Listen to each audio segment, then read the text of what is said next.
Good morning, everyone, and welcome to the beginning of day 2 of the 2020 ARF Audience Time Science Conference. I'm Jay Matlin, the director of the ARF Council Program. This Social Council workshop aims to provide you with a glimpse of the social media measurement field guide that the Council has been preparing and to obtain your perspective and feedback on some of the questions that the Council has been discussing in the course of preparing that field guide. Members of this Council, some of whom you will hear from today, are listed on the next slide. Here we go. The plan for today's workshop is for the Council Chair to provide you with an overview of the guide, and then for everyone to divide up into 3 breakout rooms, which many of you have already chosen. Those of you who have not chosen a breakout session will be randomly placed in one of them. At the end of the breakout discussion, all of us will be automatically whisked back to the main Zoom room here for a final wrap-up. So a few housekeeping notes. First, to help facilitate our group discussion in a bit, please rename yourself now. Click on the participants icon at the bottom of your screen, hover over your name, click on More, select Rename, and enter your name and company. This is what's described here on this slide. In the top corner of your screen, please change your view to speaker view so the speaker is featured in your viewing window. Finally, of course, to avoid background noise, we kindly ask you to keep your cameras and mics off until you go into the breakout rooms. And one more note, I'd like to ask you to please answer our 3-question questionnaire at the end of the workshop by clicking on the post-session survey link in the bottom center of the screen. We are recording this broadcast today and we'll be sending out a link and a follow-up email to view on demand or share with your colleagues. I would now like to introduce you to Social Council Chair Andrew Reid, President of the New York Venture Capital Association and a veteran of ComScore, Weber Shandwick, Sponsor Hub, and other cutting-edge enterprises who will be leading today's workshop. Take it away, Andrew. Thank you so much, Jay. Yeah, appreciate it. And welcome everyone to our workshop today. So just a little bit of context on what it is that we're doing and really what we're going to be asking your help with today. So Jay alluded to this social media field guide, and what we're really trying to accomplish is the following. We did as a group within the ARF devoted to understanding social measurement and facilitating conversations around that. The council started to look across all the different modes of social measurement and really consider whether there is a standardized set of best practices out there. And what we quickly realized is that while some people may have a lot of knowledge on some specific area of social, be that social listening or social media buying or influencer measurement, very few people have a fully comprehensive view of everything as this industry has expanded so rapidly to really become the centerpiece of most modern marketing campaigns. And so we've created this field guide, or we're in the process of creating this field guide for people who are entering the social media field brand new and just want to get a primer on all the different types of social media measurement that are out there. And then also people who may have a lot of experience in some specific area of social, but would like to make their understanding more comprehensive. So the field guide is going to cover things like the types of social media campaigns, the sources of social media data that you can use to actually report on those campaigns and to measure them and then take action. Also, the metrics that are appropriate for different use cases. And that could be everything from buying and allocating dollars to the most important metrics for analyzing something like brand lift. Then we have tools and techniques that are becoming increasingly common. And today we have some of the people on this call from really every different stakeholder in the industry, whether that's agencies or measurement companies or rather brands. And then of course myself, and I represent, I guess, investors who do play a role in this scene as well. We'll also look at some of the differences between social and other forms of digital marketing. And then lastly, how you can use social to build brands. Now, as far as the format of today, it's going to be quite different from what you're typically used to experiencing. And that is hopefully something that is in line with really what social is all about, in that we want to make this conversational. But before we get into that, just a quick slide on what we're talking about when we think about social media measurement in general. So we've broken it into 4 categories. You could say it's 3 plus 1. So we have paid, owned, and earned social. And you can see paid here has a lot of different forms, but they are advertisements that you purchase often on the social media platforms themselves. Then in addition to that, we have owned social, where you are curating a presence, whether you're Nike on Instagram or Snapchat or whatever platform it may be.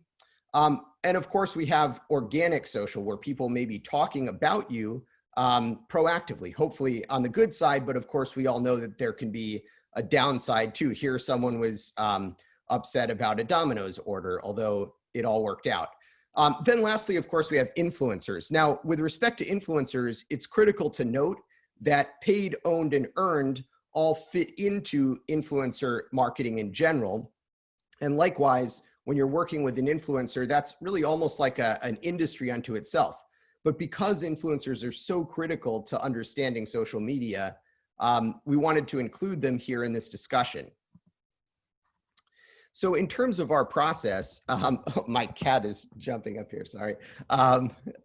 So the research and interview process is what we've been doing up until today. And really this session is intending to kick off a discussion with the ARF community. So in the process of our research, we've talked to, in addition to unifying within the council, a lot of the great minds in social measurement today, we've also reached out to other colleagues and people that we've worked with over the years who are leaders in really social in all the different stakeholders that I mentioned. Then today we're trying to facilitate a conversation so that we can share with you some of the things that we've learned, and then also gather feedback from you and potentially expand our set of considerations as we move into the next stage of writing and then publishing the field guide. One additional note in terms of the form that the field guide will take, it is true that we're going to be creating a kind of fundamental book-like document that consolidates all the findings that we've managed to bring together here. But in addition to that, we would like to pull out different pieces of it so that they can be put into visual formats and therefore be more kind of consumable to the average social media practitioner. All right, so then just some of the areas of focus in the questions that we've been asking the industry and some of the questions that we hope to ask you guys today. The interviews conducted, we did just in the last few weeks, although we've done more over the course of the last year, interviews that cover social advertising, social brand building, techniques and tools, and then the field guide itself. So we want to get feedback on, of course, the format and how we're putting things together. So then just a smattering of the questions that we've been asking. I won't read through these, of course, but I just want you to have a general sense of the kind of investigation that we've been doing. And it is fairly technical. So we have not strayed too far into the area of perhaps the controversial pieces of social media, other than to the extent that marketing campaigns run into, say, misinformation campaigns. However, some of the questions that we are asking are things like, in terms of social measurement, how do you compare social ads to other forms of digital media? What specific metrics do you use? When might social be appropriate, or conversely, when might it not be appropriate? And the feedback, and of course, we've literally got hundreds of pages of interview results and different documents that we've collected over the last year plus.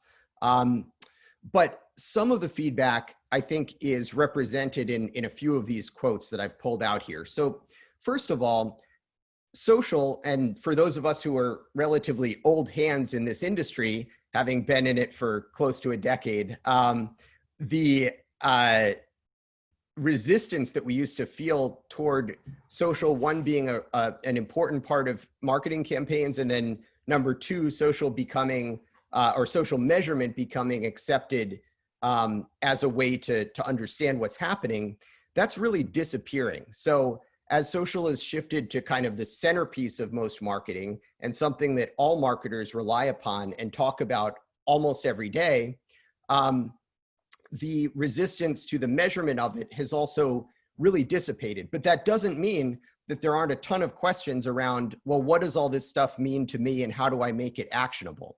So part of what this field guide is intended to do is to give people quick best practices that they can use across all the different areas of social, so they're not flying blind in different parts of their day. Also, there's this question of what to look at. And so we heard this from the IBM team, but we've also heard it off the record and on the record from everyone from the major social platforms to others, is this sort of evolution of what people are measuring. It used to be engagement metrics, click-throughs, and to some degree, all those things are important. However, as folks have done work to try and see whether these things actually line up with outcomes for their business, what they've found is that it can be very tricky to form those causal relationships, or rather that the causal relationships often don't seem to exist, at least on the surface. So in terms of how you get into the lower funnel and really understand what social media is doing for your brand, that's one of the sessions, one of the breakout sessions that we're going to go through today. And it is really important, I think, to all aspects of social measurement.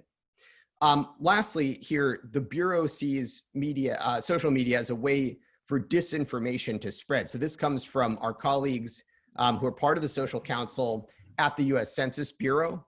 And I think it's true, though, for nearly every brand. They're running into misinformation as much as they're running into all the positives of social media. And so that's a constant consideration and fear, and something that, of course, good teams need to take action to get ahead of.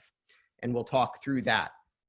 So again, I'm not going to read these slides, but I do want to give you some sense of how we're looking at things like the sources of social media data. They're pretty disparate, and they're not always just what you think. For example, surveys are sometimes an overlooked part of social measurement, even though they're critical, and of course are a traditional centerpiece of all research. But we, of course, have social media analytics platforms from the tools from the platforms themselves. We have the third-party layer of tooling, so everything from Talkwalker, and Danny is here from Talkwalker, to many, many others, ListenFirst and others. Then we have third-party tagging. So especially for paid campaigns, digital tagging, which has always been a central part of what we do in advertising measurement, is now also critical for social media measurement. Then we think about the metrics that we're actually looking at. So for size and scale, of course, there are some commonly looked at metrics, and we'd love to get your feedback, especially if we're missing things. Engagement, social listening metrics, ad effectiveness, actionability. So again, that lower funnel is something that we're always, and I think that's really partly where the cutting edge of the industry is trying to track social back to action. And then video specific metrics. And lastly, we have, as I mentioned, influencers is really not even a cottage industry, a large industry unto itself, but one that overlaps with all other aspects of social media. So you will see some replication of metrics and areas of focus that I just described within the influencer field. However, it also has a lot of its own critical ways of doing measurement. And so we would definitely encourage anyone who's got a deep interest in influencers to also think about participating with our social council and engaging with our field guide as we go forward. All right, so just a little bit on the logistics here. Again, social media is conversational, and so we're being a little experimental today in going after a, not just a panel discussion, but an actual discussion with all of you. And to do that, so that it's not just a massive group, we're going to break up into these breakout groups. The first of which is paid, owned, and earned social media. And that's going to be moderated by Danny, who was at Nielsen, but now Nielsen Social is at Talkwalker. So he's at Talkwalker. John Farb from ListenFirst. Then we've got the influencer selection and measurement workshop, And of course, that's a very interesting field. That is going to be moderated by Danti Chen from Weber Shandwick and Shelley Murphy from IRI. And lastly, the social media and the marketing funnel workshop will be moderated by Amy Laine, who's the other co-chair of this council with me, myself, and John Lorenzini from Snap. And sorry, Amy is from IBM. So another, of course, wonderful stakeholder to hear from and to talk with. All right, so in terms of the breakout rooms, just a quick technical note. You're going to get a pop-up. And so when you get the pop-up, you got to click on the link or on the button here to be able to actually join the room. We would encourage you, once you're in the room, to go ahead and change to gallery view, but more importantly, to turn on your camera and your microphone, at least the microphone when you are ready to talk, because we do want to have this be an open, free-flowing conversation. All right, and just lastly, we'll talk about this again, but we want you to be a part of this conversation on an ongoing basis as well. So we'll jump back and talk more about how you can jump into the conversation, but suffice it to say that the the ARF website and also our ARF Social Council LinkedIn group are great places to start. So with that and the magic of Zoom, I think we're gonna wave the magic wand and begin the breakout sessions. All right, so hey everyone, we're back in the main room. It sounds like some good conversations in all the different breakouts. So I'm glad this format, from a technical perspective, we owe a big round of applause to Nadia and John and everyone on the ARF side, Jay, everybody. So, all right, so just a quick wrap up here. We'd like to do a fast round robin to get the 2 or 3 sentences from each group as to what was covered and maybe what continuing conversation could happen. Also, just a note, I don't need to pull up the slide, but there are 2 key ways that you guys can engage with us on an ongoing basis. So the first is that as ARF members, you're absolutely welcome to join our council. We meet every 3 weeks. We talk about all this kind of stuff, and we produce content that's hopefully useful to the industry, including the field guide, but also event content like this. In addition, we've got a LinkedIn group where you can engage on an ongoing basis, of course, with LinkedIn members being able to also see what we're talking about and converse. And so with that, why don't we jump to the first of our groups, which was the paid, owned, and earned group. And if the moderators from that group would like to say a few words, Danny and John, on what you covered and what came up and where you're going from here, then I'll let you jump in. Sure. So I think we had a really good discussion. It was interesting. We definitely had a lot of agreement, but there was also areas where we didn't necessarily agree, and those kind of fell along the lines of context and control. Kind of those were the elements where there were question marks around how do we classify owned, specifically earned versus organic versus, on those elements of context and control. So I think that's an area where we want to kind of expand more in our framework for the field guide, kind of talk about how to think about context and control in terms of designing a framework that works for your organization, to kind of put this framework into practice to help become more efficient about making use of social media data. Awesome. Yeah, so we'll definitely dive into that in our next council session. And so it sounds like, Danny, just to make sure I'm understanding, some of the definitions even still have, different people using or perhaps putting some of these things into different buckets. Is that right? I think broadly we're on the same page in terms of kind of the formal definition, but it's just kind of when you really think about the specific technical situation that you might find yourself in, it's like having a conceptual kind of spectrum, like basically having a spectrum to say, like, if you think about how much control you have going from here to here, or like the context going from here to here, once you have that more kind of flushed out, I think it becomes easier to say, okay, let's then bucket that under owned, or let's bucket that under earned. So I think kind of like the definition of kind of what is owned and earned and so on, that's pretty clear, like the major structure.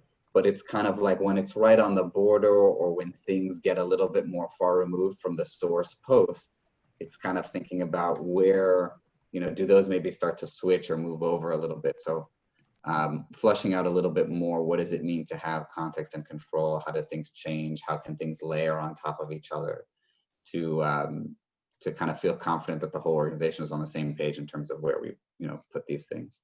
Awesome.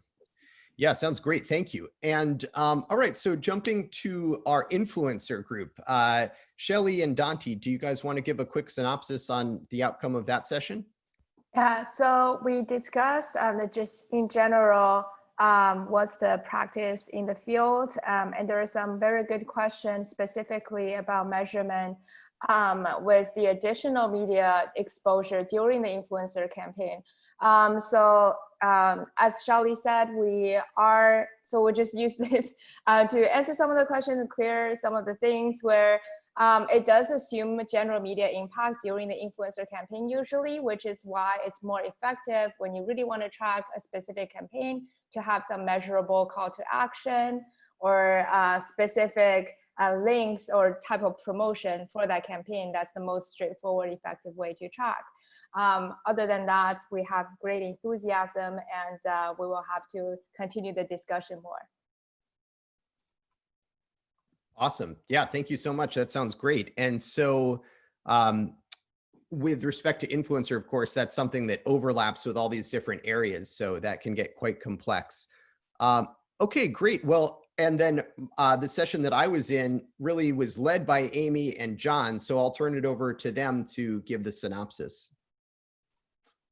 Cool. Amy pinged me. But I think the common theme that I'm hearing across both the other sections and our section is the layering and overlap.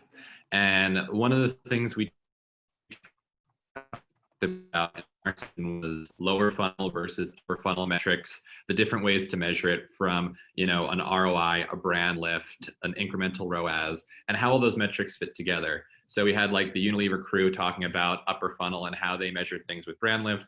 We had Leslie talk about, you know, the lower funnel, Catalina for Nielsen and how they measure things. And just saying with this, all these different options of market mix, incrementality testing, attribution, how does it all fit together? And how do you layer those appropriately for what types of results you're looking for? So I thought that was the key unifying theme of our section. Thank you so much. Yes, definitely agree.